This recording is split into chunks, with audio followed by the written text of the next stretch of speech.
आज आमच्या सगळ्याच लोकांनी आमच्या महायुतीच्या सरकारचं कौतुकच केलेलं आहे।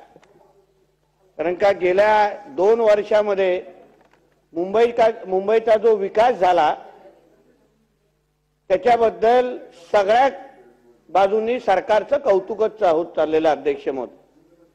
पण अध्यक्ष महोदय, हे कौतुक होत असताना काही मुद्दे सरकारच्या नजरेत मला मुद्दामून आणायचे आहेत, जेणेकरून आपण एका बाजूला मुंबईकरांचा विकास करत असताना मुंबईकरांच्या सुरक्षिततेबद्दल पण आपण विचार करायला पाहिजे, सरकारने लक्ष घालायला पाहिजे।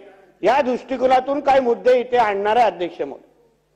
अध्यक्ष महोदय, मी सुरुवातच कालच मी लक्ष्मी भवन जे मस्जिद बंदर मध्ये एक इमारत आहे त्याला जाऊन भेट दिली आणि अध्यक्ष महोदय, ती इमारत 4 फ्लोअरची आहे आणि प्लॅन 4 फ्लोअरचा असला तरी आज आपण त्या इमारतीकडे पाहिलं तर ती इमारत आता 13 मजल्याची झालेली आहे। 4 फ्लोअर नंतर अध्यक्ष महोदय बॉल बेरिंग वर ती इमारत उभी केलेली आहे।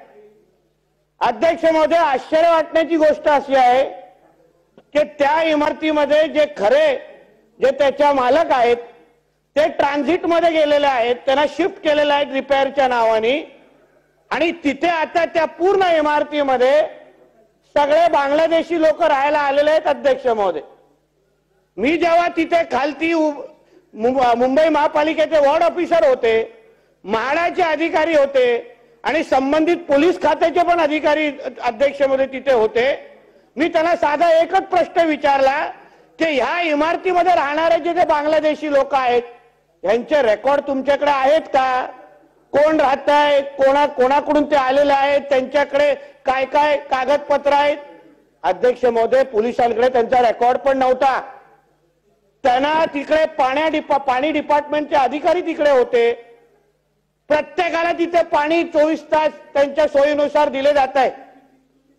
दुसरा मुद्दा अध्यक्ष महोदय, तिकडचा जो वीज कनेक्शन जे लाईट त्या प्रत्येक घरामध्ये द्यायची असते त्यासाठी रस्त्यावर जनरेटर उभं केले जात आहे, म्हणजे त्यांना वीज पुरवण्यासाठी रस्त्यावर जनरेटर ठेवलं जातं आणि त्यांना वीज दिली जाते। अध्यक्ष महोदय, या मुंबईने 26/11 सारखे हल्ले पाहिलेले आहेत, बॉम्बलास्ट पाहिलेले आहेत, 93च्या दंगली पाहिलेल्या आहेत। आता हे बांगलादेशी आणि रोहिंग्या जे आमच्या मुंबईमध्ये येत आहेत, राहत आहेत, त्यांना नेमकं आणतो कोण आहे, ते कोणाच्या जोरावर इथे राहत आहेत याचा काही ठाण पत्ता अध्यक्ष महोदय नाही। यावर अध्यक्ष महोदय सरकारने विचार करायलाच पाहिजे की नाहीतर आपण या मुंबईमध्ये राहत असताना हे जे राजरोज पद्धतीने प्रत्येक वॉर्डमध्ये हे अतिक्रमण चाललेलं आहे लँड जिहादच्या नावाने अध्यक्ष महोदय, पाहिजे तिथे इमारती बांधली जातात सरकारच्या जमिनीवर। अध्यक्ष महोदय,